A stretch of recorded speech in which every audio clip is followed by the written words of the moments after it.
Change in the air, but how far will it go? Will the protest movement cost the police chief his job? Is one of our city's most iconic landmarks about to lose its name?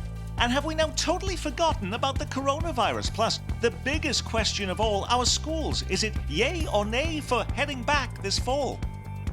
Week in Review is made possible through the generous support of Dave and Jamie Cummings, Bob and Marlise Gorley, Smithfield Foods, Haas and Wilkerson Insurance, the Courtney S. Turner Charitable Trust, John H. Mize and Bank of America N.A. co-trustees, and by viewers like you.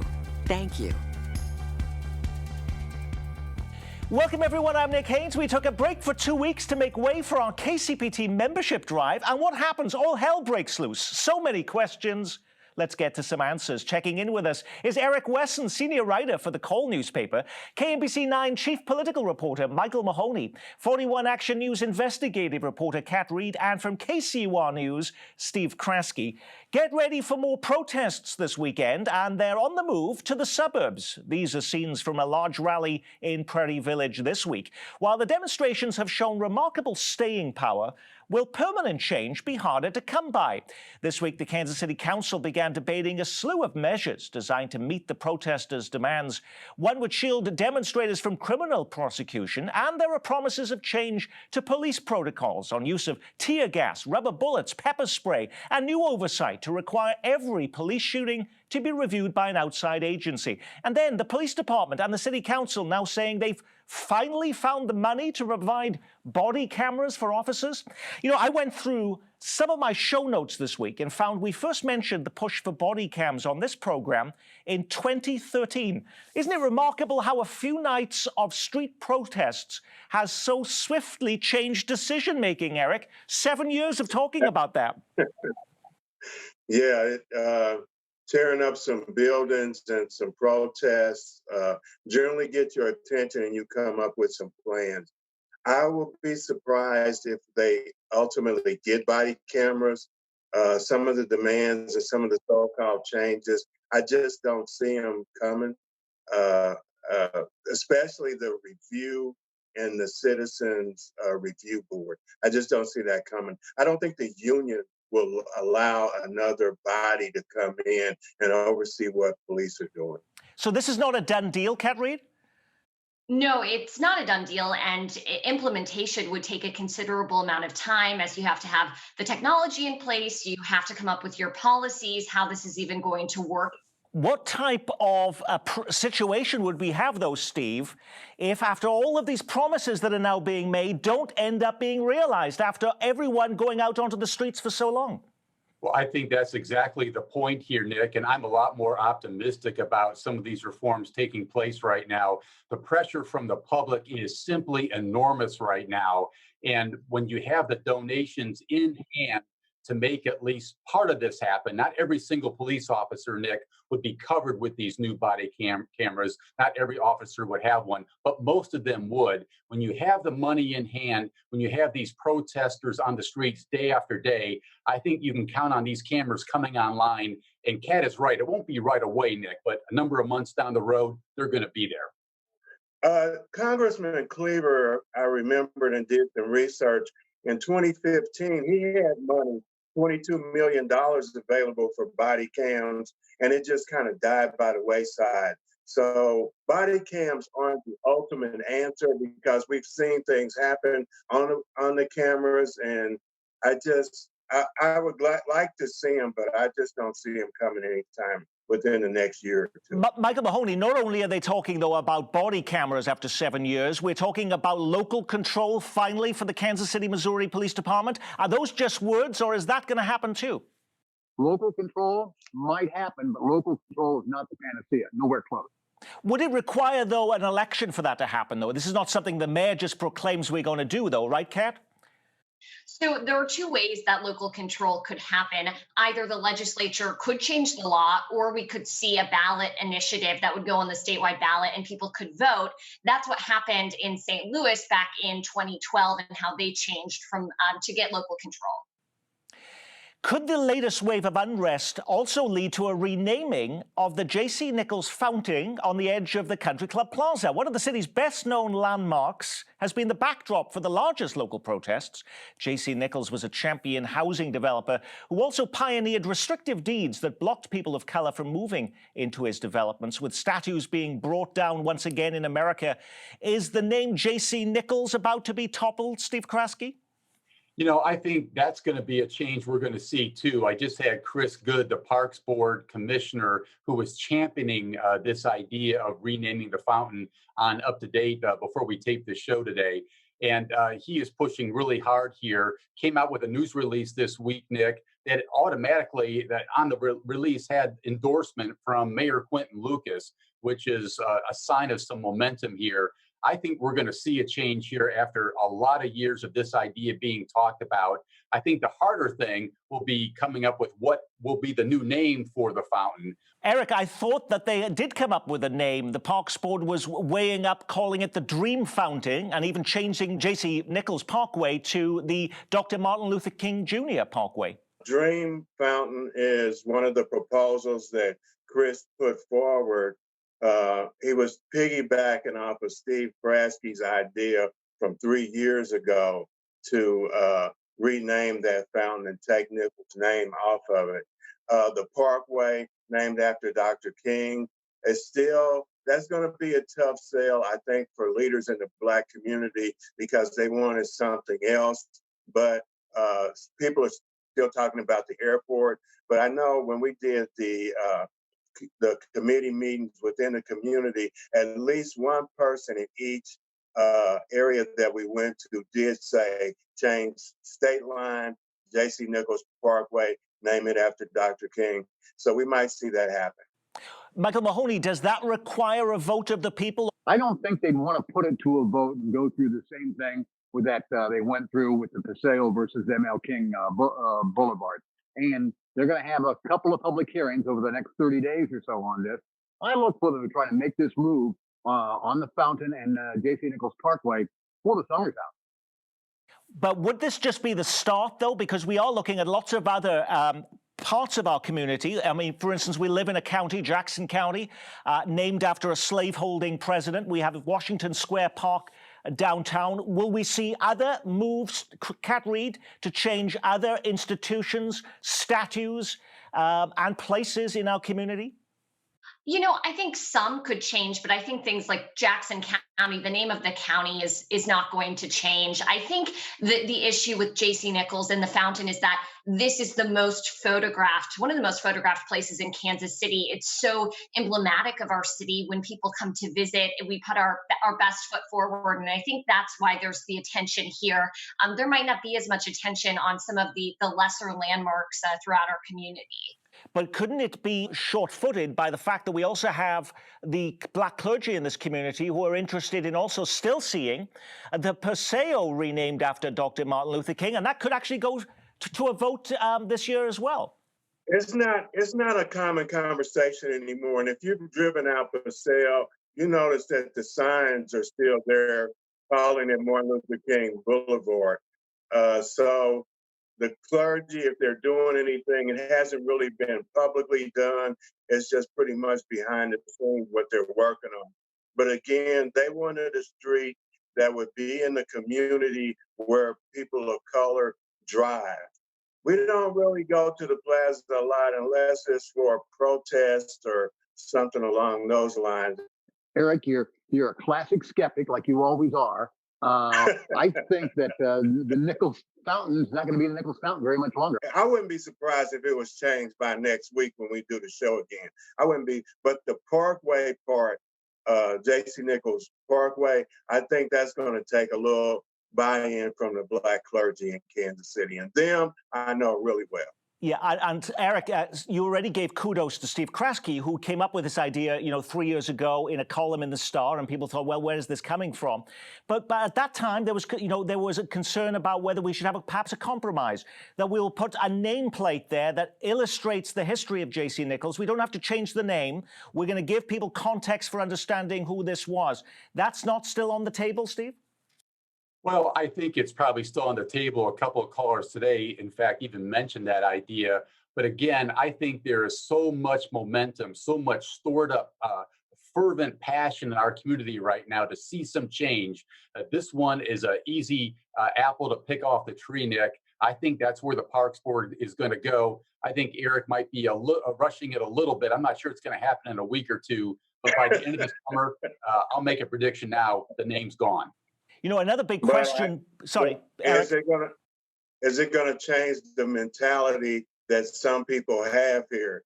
Because I was reading some of the comments on the blog, and people were like, "Yeah, what you people need to do is get over it. It happened. Let's move on, but let's keep a part of Kansas City history." So it'll be interesting to see what the reaction from the community as a whole will be during that name change. Eric raises the important point that we're sort of dancing around is whether or not what's happened over the last 2 weeks is a movement or an event. And I think it's too early to call it either way right now. And I'll point out the reason I think that. In 2012, there was a shooting at a Sandy Hook school in Connecticut 10 days before Christmas. People thought, this is it. Here comes this gun control. And now here we are 8 years later. And that's not happening. Movement and events are two very different things, and the jury's out on this. Another big question being raised this week is, can the chief of police save his job? 3 civil rights organizations are now pushing to force Rick Smith out as the head of the police department. What are they so unhappy about, Eric Wesson? Officers not being charged with shooting of citizens of color. That was one of the things. Not having the transparency in the department has been another thing. But he said he's not going anywhere. And really, to get rid of the chief or to have him leave, he either has to retire, resign, or the board has to terminate his contract for cause. And it can't be just because you don't like it. Kat. Yeah. Another major issue with all of this is the fact that up until the protests and the Board of Police Commissioners finally made the change, but under Chief Smith, officer-involved shootings and cases of excessive force were not going to an independent agency to be investigated. And so that was a huge issue in this that also led to some of these calls for him to resign. So to all of those other changes, Steve Kraske, to police protocol that are now being called for and promises made to make happen, including the use of things like rubber bullets and pepper spray, does that keep Rick Smith in his job? Well, I think it does for the time being here, Nick. Importantly, Mayor Lucas has come out and said, somewhat tepidly, I might add, that he backs the police chief for now. And I think the chief has rallied in a sense as these protests have gone on, agreeing to any number of changes that Eric and Mike have mentioned here today. And you sort of see he's on trying to make a little bit of a comeback here, at least in terms of public opinion. Having said that, Nick, I wonder how much longer he'll be around if there won't be a behind the scenes push to say, Chief Smith, maybe your time has come and gone. Maybe by the end of the year, there might be a change out. That's just me speculating here, reading some tea leaves, Nick.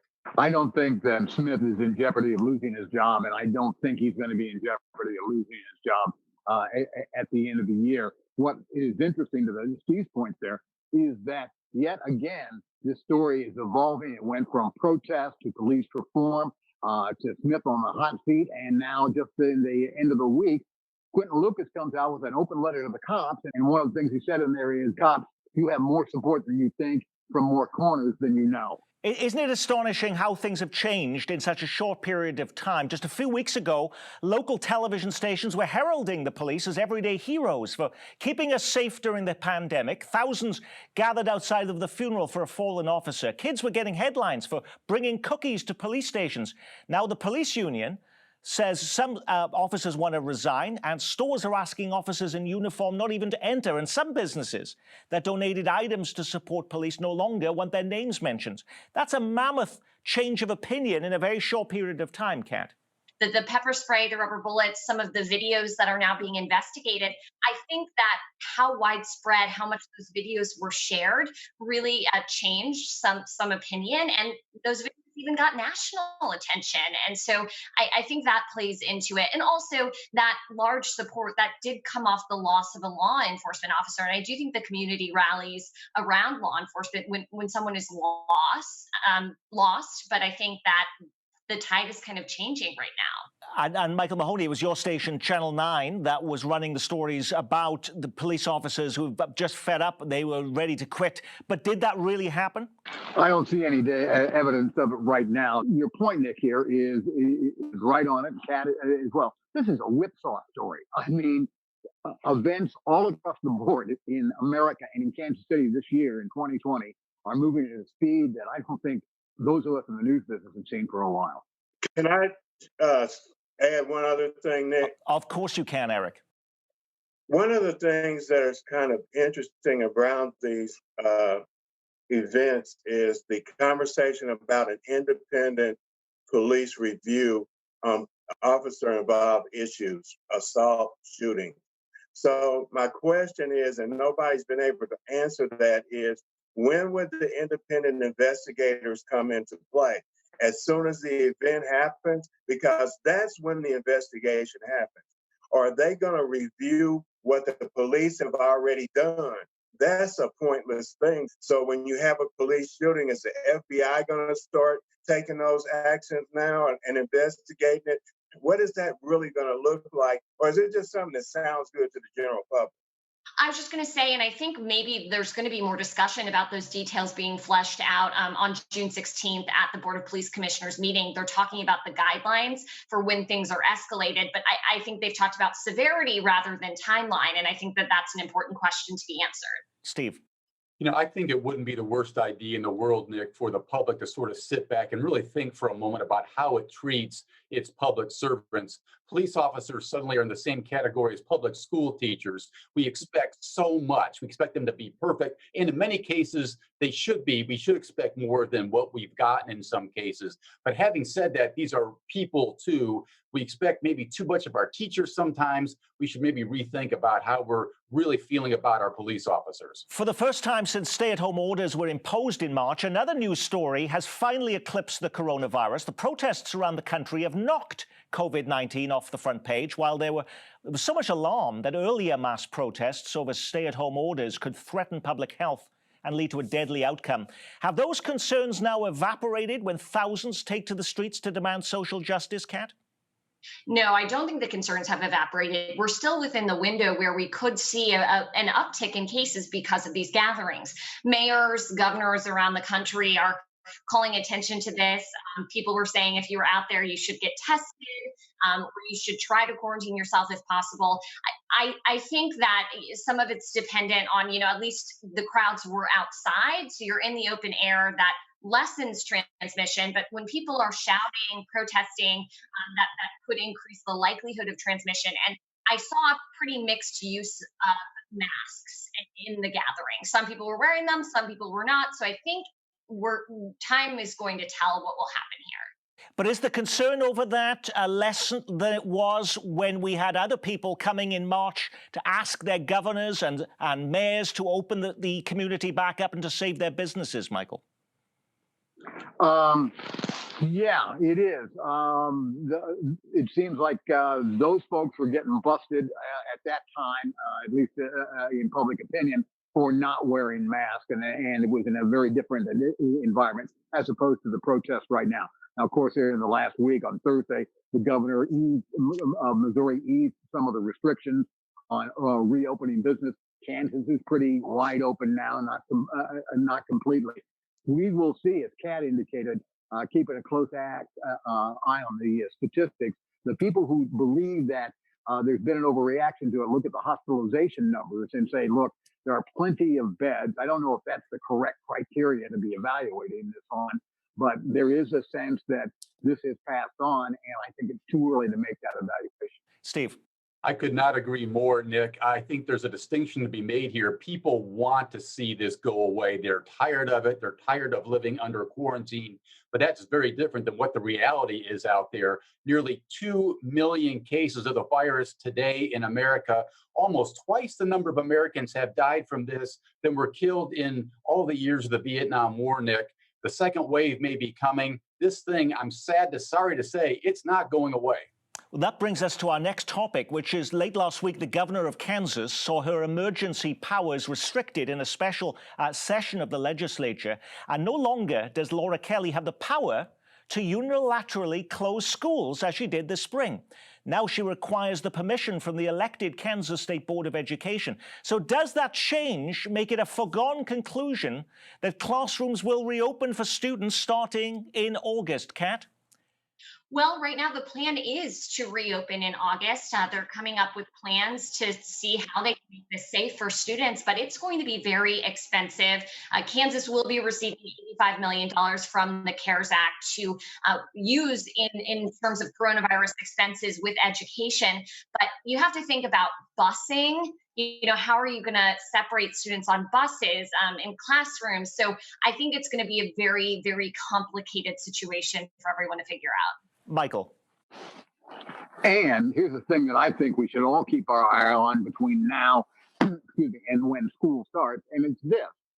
How many districts, if any at all, and I suspect some will require the pupils in classroom to be wearing masks in class?